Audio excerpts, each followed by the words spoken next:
Hello guys, my name is Dixita and today I give some information from the psychology of money book. In this 13th chapter is room for error.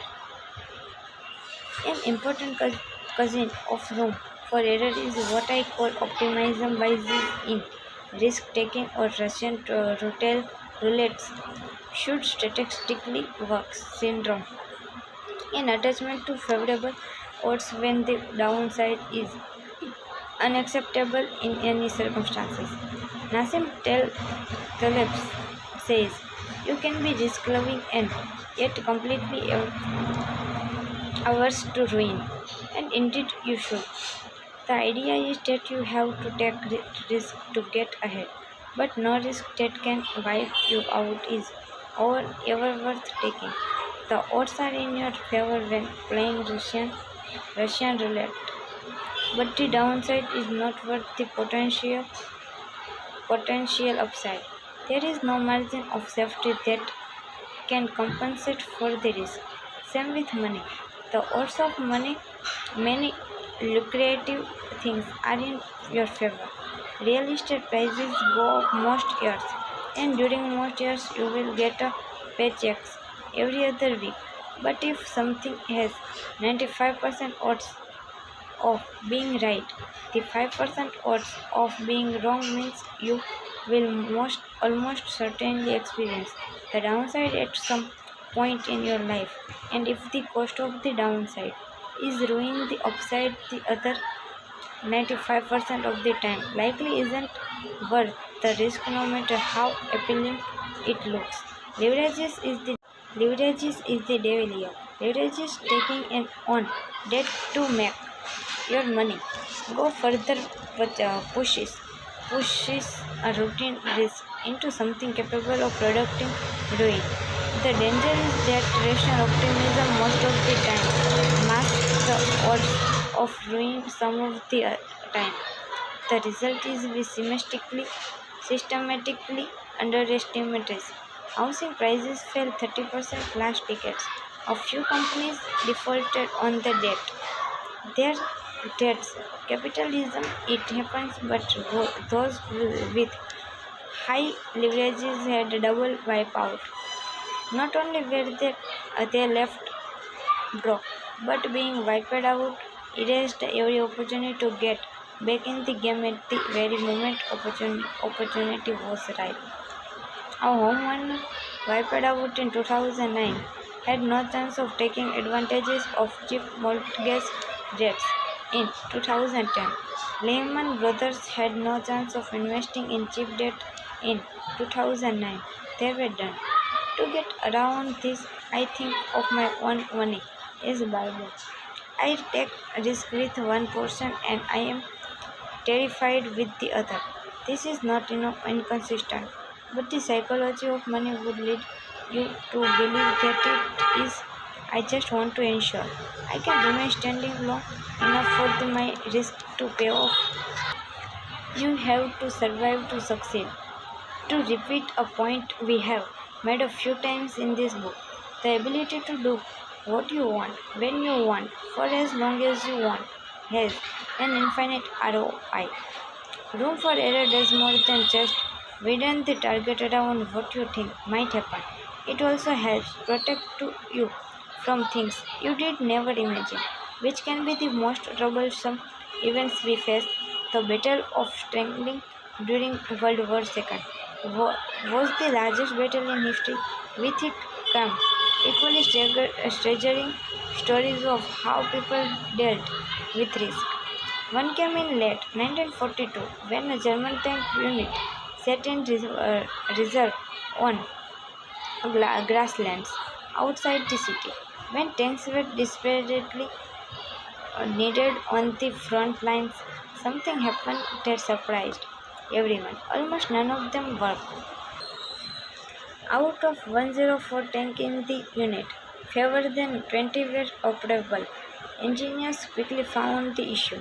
Historian William Crean writes, during the weeks of inactivity behind the front lines, field mice had nested inside the vehicles and eaten our insulation covering the electrical systems. The Germans had the most sophisticated equipment in the world, yet they were defeated by mice. You can imagine the disbelief.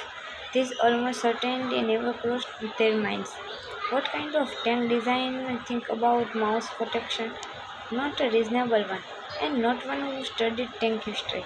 But these kinds of things happen all the time. You can plan for every risk except the things that are too crazy to cross your mind. And those crazy things can do the most harm because they happen more often than you think, and you have to know plan for how to deal with them. In 2006, Warren Buffett announced the search for his eventual replacement. He said he needed someone genetically programmed to recognize and avoid serious risks, including those never before encountered. I have seen this skill at work with startup my firm. Collaborative funds has backed. Ask a founder to list the biggest risks they face, and the usual suspects are mentioned. But beyond the predictable struggles of running a startup, here are a few issues we have dealt, dealt with among our portfolio companies. First, water pipe broke, flooding and running a company's office. Second, a company's office was broken into 3 times. The third, a company was kicked out of its manufacturing plant. Fourth, a store was shut down after a customer called the health department because she didn't like that another customer brought a dog inside. Fifth, a CEO's email was spoofed in the middle of a fundraise that required all of this his attention. Sixth, a founder had a mental breakdown. Several of these events were existential to the company's future, but none were foreseeable because none had previously happened to the CEOs dealing with these problems or anyone else they knew for that matters. It was uncharted territory. Avoiding these kinds of unknown risks is almost by definition impossible. You can't prepare for what you can't envision. If there's one way to guard against their damages, it's avoiding single points of failure. A good rule of thumb for a lot of things in life is that everything that can break will eventually break. So if many things rely on one thing's working and that things break, you are counting the day to catastrophe. That's single point of failure. Some people are remarkably good at avoiding single point of failure. Most critical systems on airplanes have breakups, and the breakups often have breakups. Modern jets have for redundant, redundant electrical systems. You can fly with one engine and technically land with none, as every jet must be capable of stopping on a runway with its brakes alone, without thrust reverse from its engines. Suspension bridges can similarly lose many of them their cables without falling. The biggest single point of failure with money is the sole reliance on a paycheck to fund short-term spending needs, with no saving to create a gap between what you think your expenses are and what they might be in the future. The tree that often goes overlooked even by the wealthiness is what we saw in chapter 10, realizing that you don't need a specific reason to save. It's fine to save for a car or a home or for retirement, but it's equally important to save for things you can't positively predict or even comprehend. The financial equivalent of field mice. Predicting what you will use your saving for assumes you live in a world where you know exactly what your future expenses will be, which no one does. I save a lot and I have no idea what I will use the saving for in the future. Few financial plans that only prepare for none risks have enough margin of safety to survive the real world. In fact, the most important part of every plan is planning on your plan not going according to plan. Now let me show you how this applies to you. Today's next chapter is 14. Is you will change. Long-term planning is harder than it seems because people's goals and desire change over time.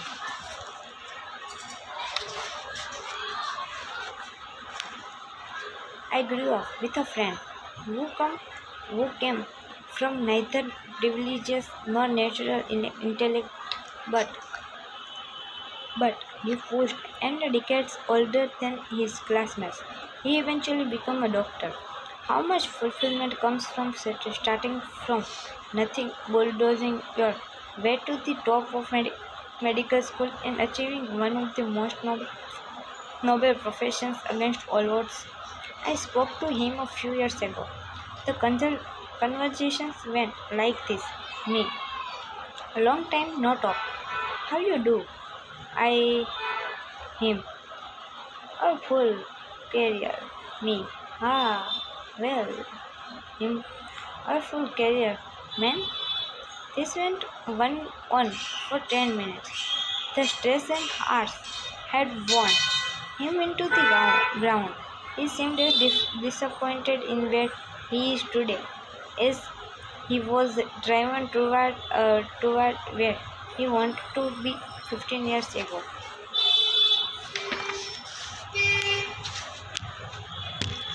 An underpinning of psychology is that people are poor forecasters of their future selves.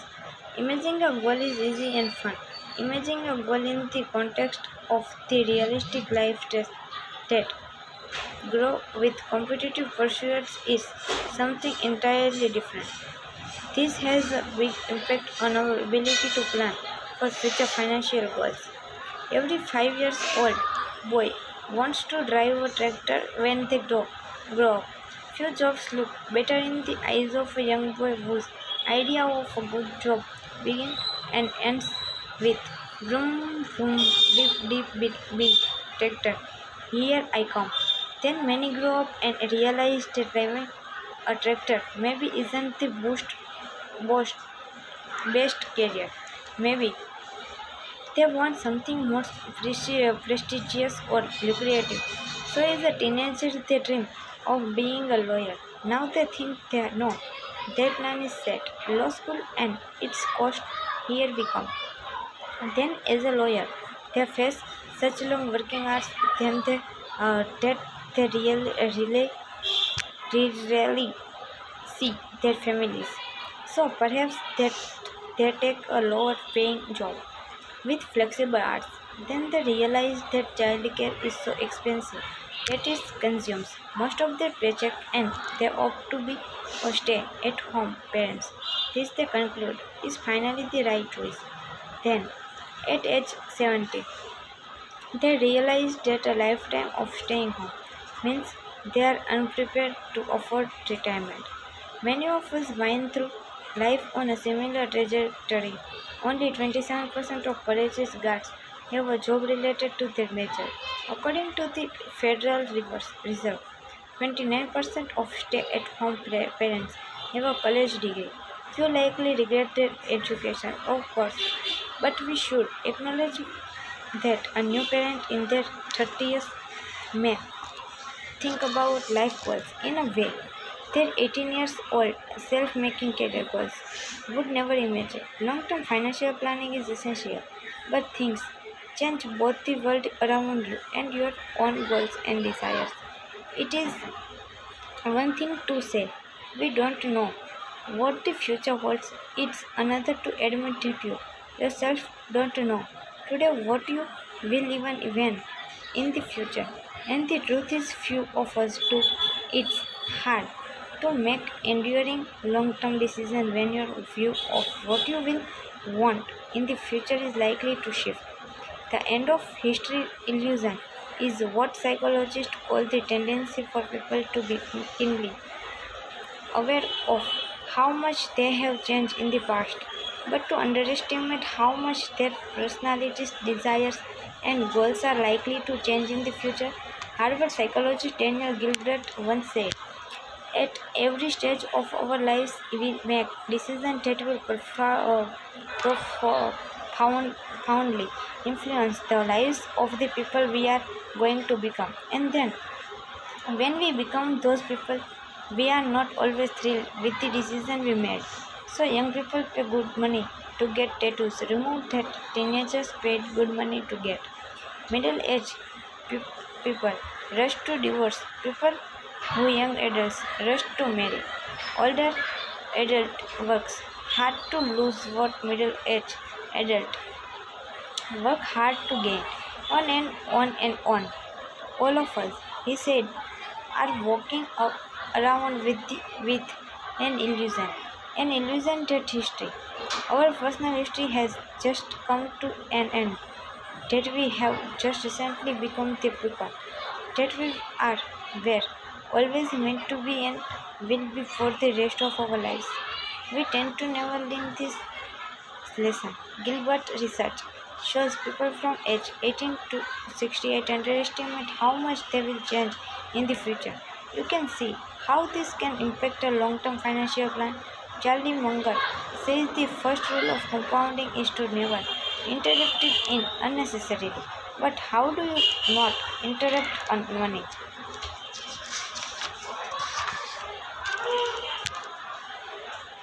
Interrupt a money plan, careers, investments, spendings, budgeting, whatever when. What you want out of life changes. It's hard. Part of the reason people like Ronald Reid, the wealthy janitor we met earlier in the book, and Warren Buffett become so successful is because they kept doing the same things for decades on end, letting compounding run wild. But many of us so evolve so much over a lifetime that we don't want to keep doing the same thing for decades on end or anything close to it. So rather than 80 something years lifespan, our money has perhaps for distinct 20 years blocks. I know young people who purposefully live Australia live with little income and they are perfectly happy with it.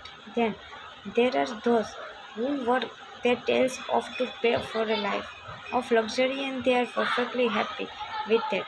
Both have risk. The former risk being unprepared to raise a family or fund retirement. The latter risk regret that you spent your youthful and healthy years in a cubicle. There is no easy solution to this problem. Tell a 5 years old boy he should be a lawyer instead of a tractor driver and he will disagree with every cell in his body. But there are two things to keep in mind when making what you think are long-term decisions. We should avoid the extremes of financial planning, assuming you will be happy with a very low income or choosing to work endless hours in pursuit of a high one. Increases the odds that you will one day find yourself at a point of regret. The fuel of the end of history illusion is that people adapt to most circumstances. So, the benefit of an extreme plan, the simplicity of having hardly anything, or the thrill of having almost everything we are of. But the downside of those extremes, not being able to afford retirement or looking back at a life spent devoted to chasing dollars, become enduring regrets. Regrets are especially painful when you abandon a previous plan and feel like you have to run in the other direction twice as fast to make up for last lost time. Compound, Compounding works best when you can give a plan years or decades to grow. This is true for not only saving but careers and relationships. Endurance is key, and when you consider our tendency to change who we are over time, balance at every point in your life becomes a strategy to avoid future regret and encourage endurance. Aiming at every point in your working life to have moderate annual savings moderate free time, no more than a moderate commute, and at least moderate time with your family increases the odds of being able to stick with a plan and avoid regret that then. If any one of those things fall to the extreme sides of the spectrum, we should also come to accept the reality of changing our minds.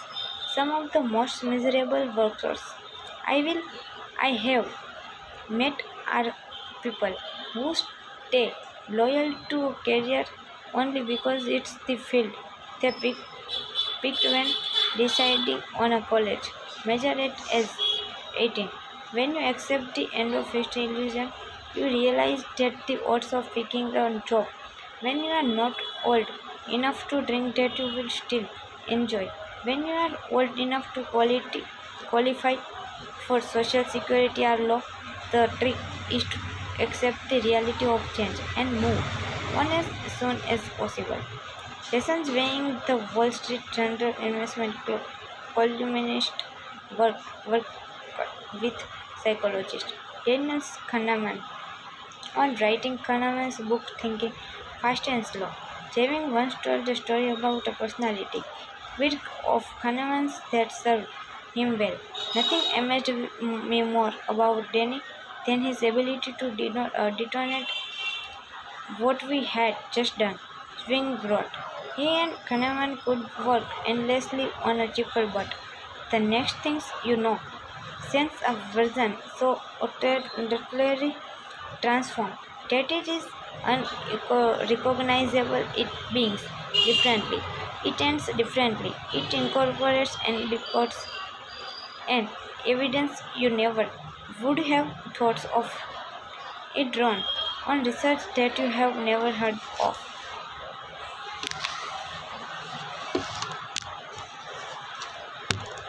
When I asked Danny how he could start again as if we had never written an earlier draft, Swing continued. He said the words, I have never forgotten, I have no sunk cost. Sunk cost according anchoring decisions to past effort that can't be refunded are a devil in a world where people change over time. They make our future selves prisoners to our past different selves. It's the equivalence of a stranger making major life decisions for you. Embracing the idea that financial goals made when you were a different person should be avoided without murky verses. Put on life support and draggage on dragged on can be a good strategy to minimize future regret. The quicker it's done, the sooner you can get back to compounding. Next, let's talk about compounding price of admissions. Today's next chapter is 15. Nothing fees. This quote is everything has a price, but not all price appears on labels.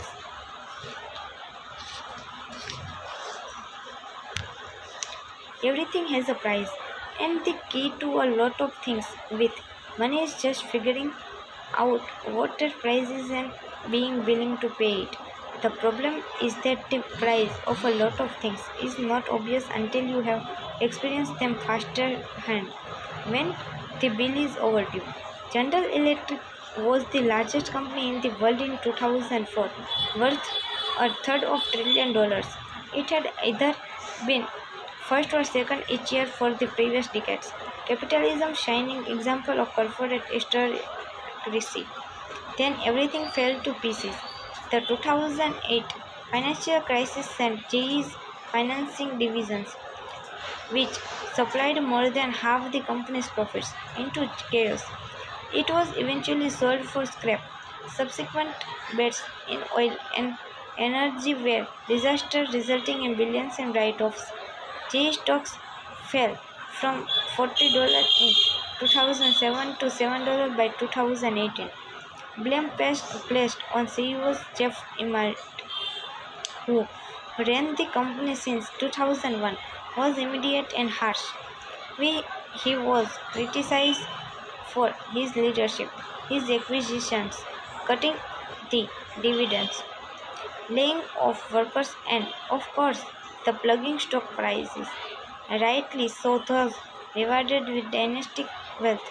When times are good, hold the burden of responsibility. When the tide goes out, he stepped down in 2017. But Emil said something insightful on his way out.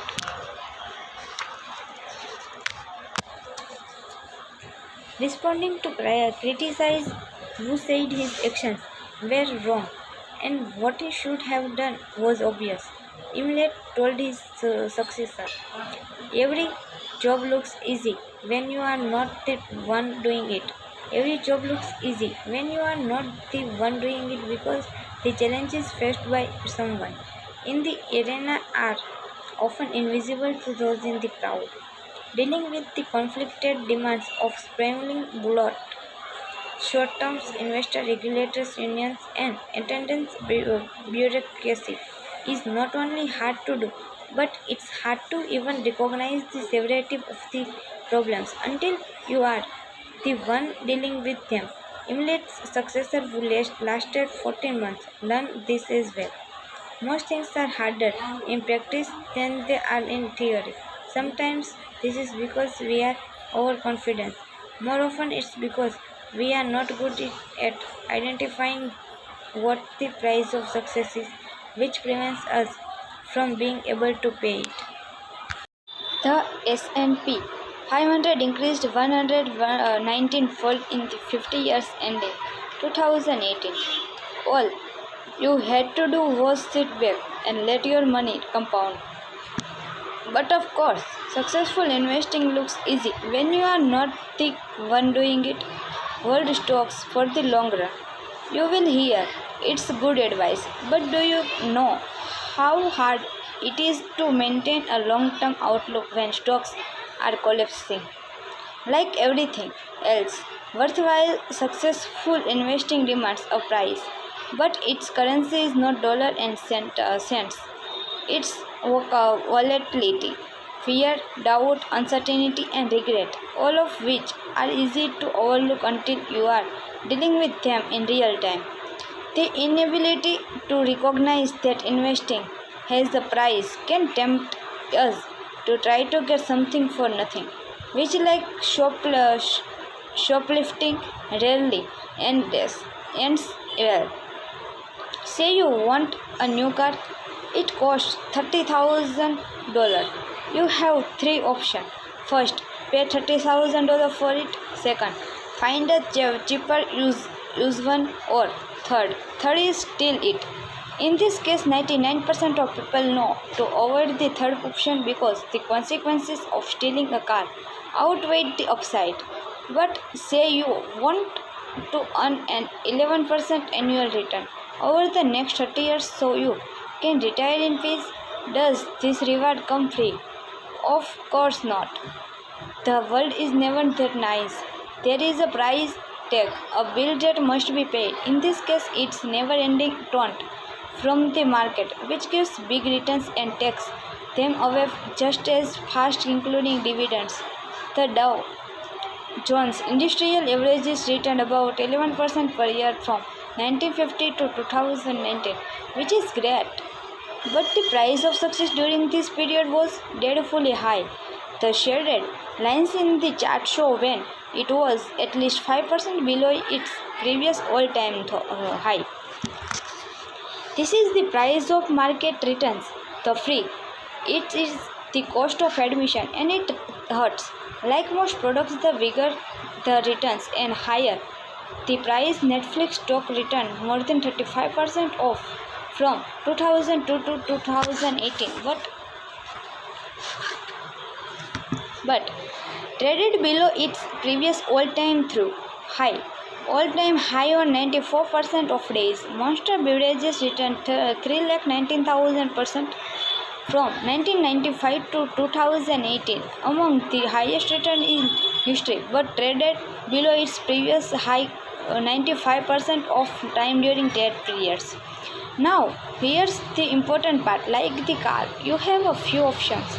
You can pay this price, accepting volatility and upheaval, or you can find an asset with less uncertainty and a lower payoff, the equivalence of a used car. Or you can attempt the equivalence of grand theft auto. Try to get the returns while avoiding the volatility that comes along with it. Many people in investing choose the third option, like a car thief thought, well meaning the and low bidding. They from tricks, trade in and out. They attempt to sell before the next recession and buy before the next boom. Most investors with even a little experience know that volatility is real and common. Many when Many then take what seems like the next logical step, trying to avoid it. But the money gods do not look highly upon those who seek a reward without paying the price. Some car thieves will away with it. Many more will be caught and punished. Same thing with investing. Morningstar once looked at the performance of tactical mutual funds whose strategy is to switch between stocks and bonds at opportune times, capturing market returns with lower downside risk. They want the returns without paying the price. The study focused on the mid 2010 through the late 2011 period when US stock markets were well on fears of a new recession and the S&P 500 declined more than 20%. This is the exact kind of environment the tactical funds are supposed to work in. It was their moment to shine. There were my Morningstar's count 112 tactical mutual funds during this period. Only 9 had better risk adjusted returns. That of simple 60 by 40 stock bond funds. Less than a quarter of the tactical funds had smaller maximum downdowns than drawdowns than the leave it alone index. Morningstar wrote, with a few exceptions grain less, were more volatile or were subject to just as much downside risk as the hands of fund. Individual investors fall for this when making their own investments too. The average equity funds investor underperform the funds they invested in by 0.5% per year. According to Morningstar, the result of buying and selling when they should have just bought and held.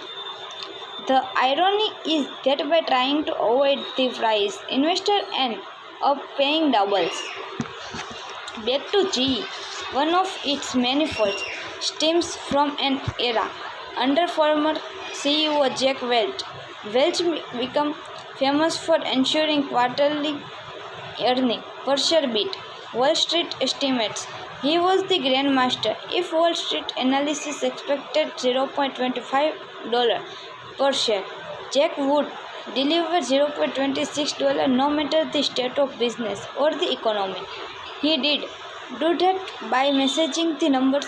That description is charitable, often pulling gains from future quarters into the current quarter to make the obedient number absolute. Their master Forbes reported one of the dozen of examples. For 2 years in a row, fall in a motives to unnamed financial partners instead of end users in transactions that left most of the risk of ownership with GE. Welch never denied this game. He wrote in his book Straight from the Gut. The response of our business leader to the crisis was typical of the GE culture. Even though the book had closed on the quarter, many immediately offered to pitch in to cover the gap. Some said they could find an extra $10 million, $20 million, and even $30 million from their business to offset the surprise.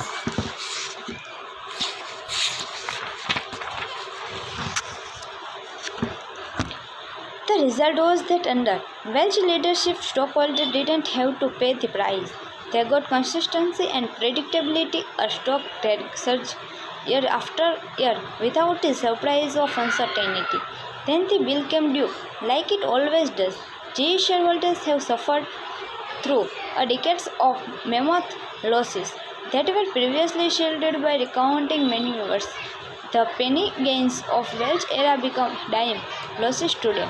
The strangest example of this comes from failed mortgage gains Freddie Mac and Fannie Mac, which in the early 2000s were caught underreporting current earnings by billions of dollars, where the intention of spreading those gains out over future period to give investors the illusion of smoothness and predictability, the illusion of not having to pay the price. The question is, why do so many people who are willing to pay the price of cars, house, foods, and vacations try too hard to avoid paying the price of good investment returns?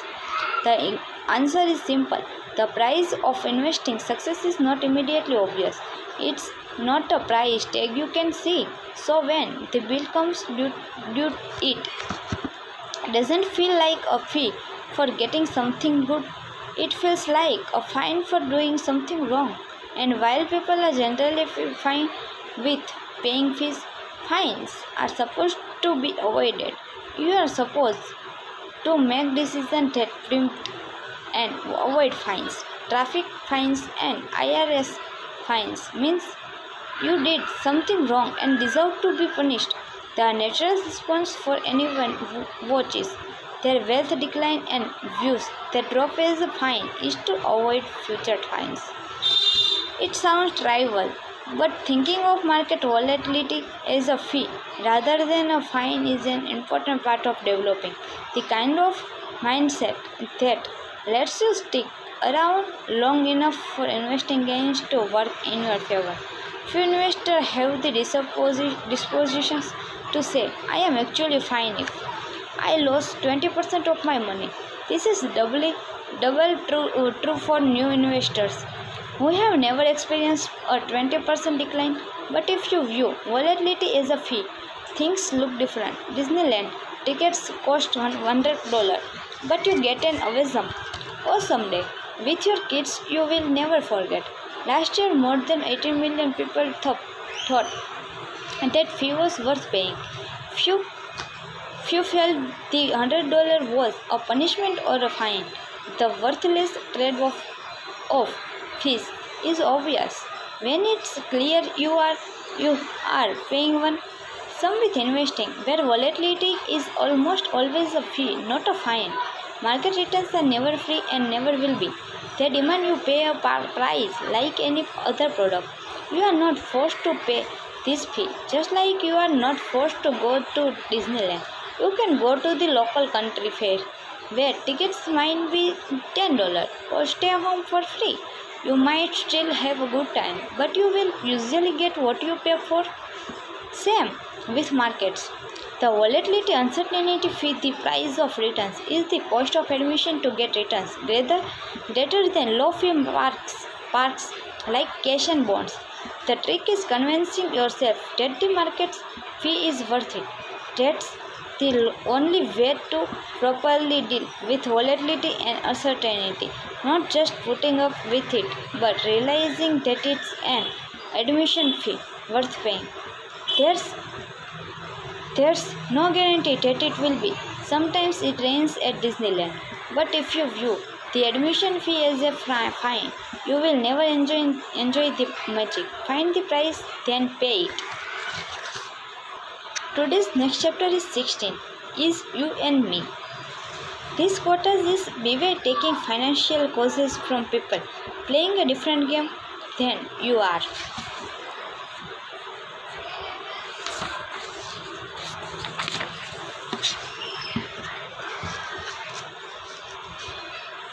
The impulsion of the dot-com bubble in the early 2000s reduced household wealth by $6.2 trillion. The end of the housing bubble cut away more than $8 trillion.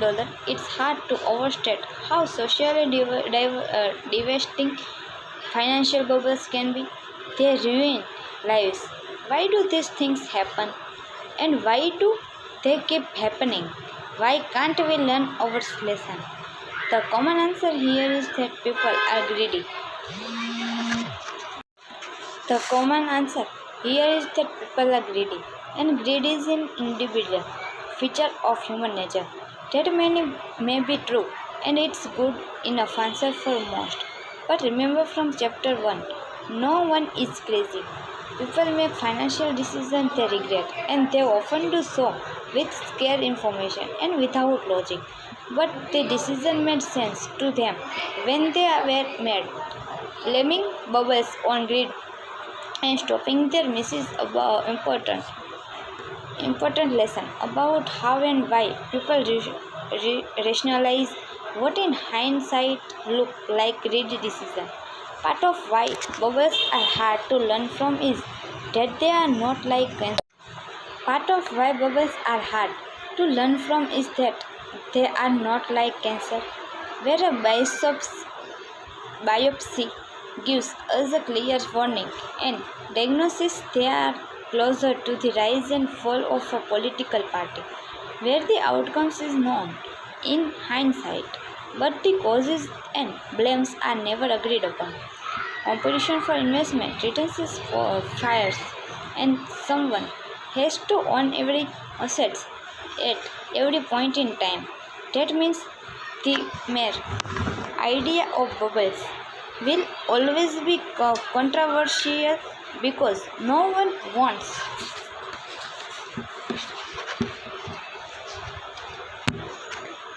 to think they wanna on an overvalued asset. In hindsight, were more likely to point cynical fingers than to learn lesson.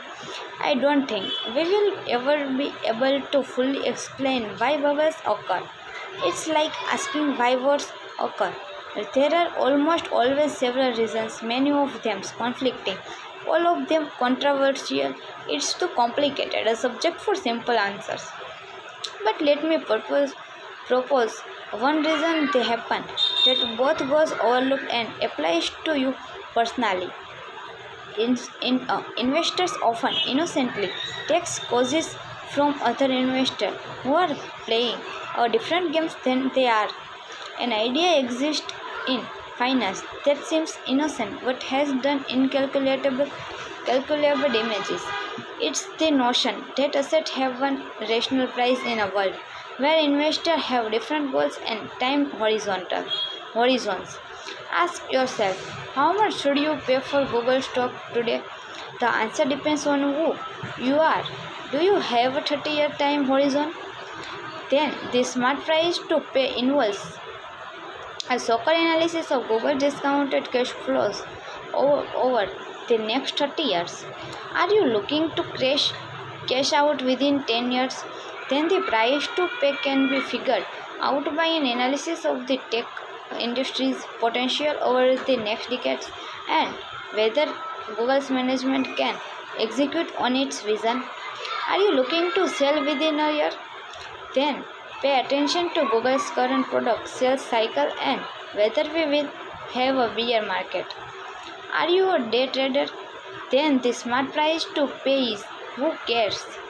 Because you are just trying to squeeze a few bucks out of whatever happens between now and lunchtime, which can be accomplished at any price.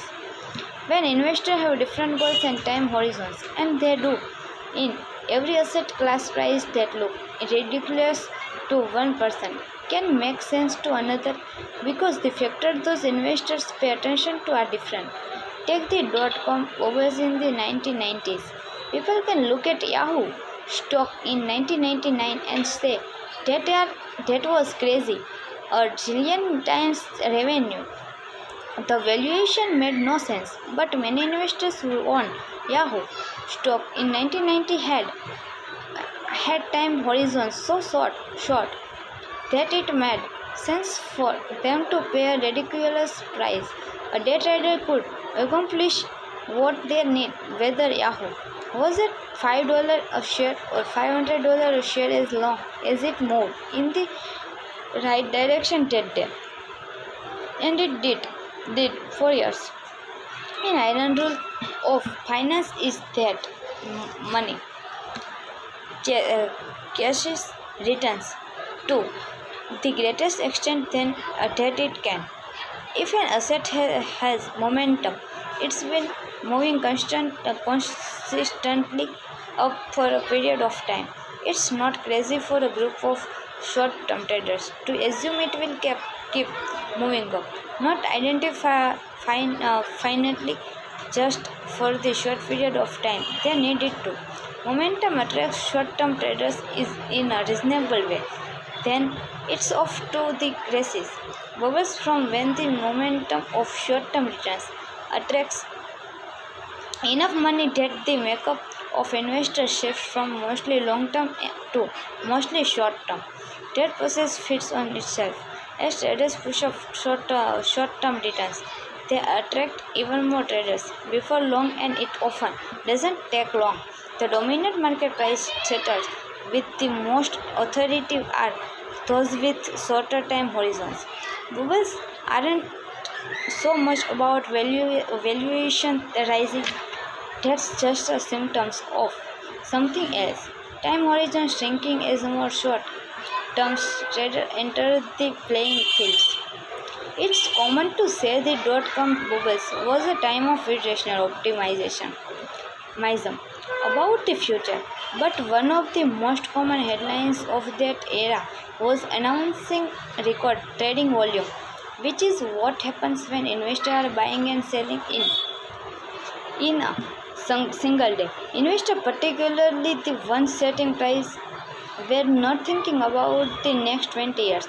The average mutual funds had 120% annual turnover in 1999, meaning they were at most thinking about the next 8 months.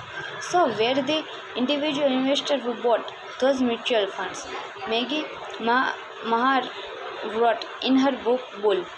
By the mid-19th, the press had replaced annual scorecards with reports that appeared every 3 months. The change spurred investors to chase perform rushing to buy the funds at the top of the charts just when they were most expensive. This was the era of day trading, short-term option contracts, and up to the minutes market commentaries. It's not the kind of things you did associate with long-term use. The same things happened during the housing bubble of the mid 2000s.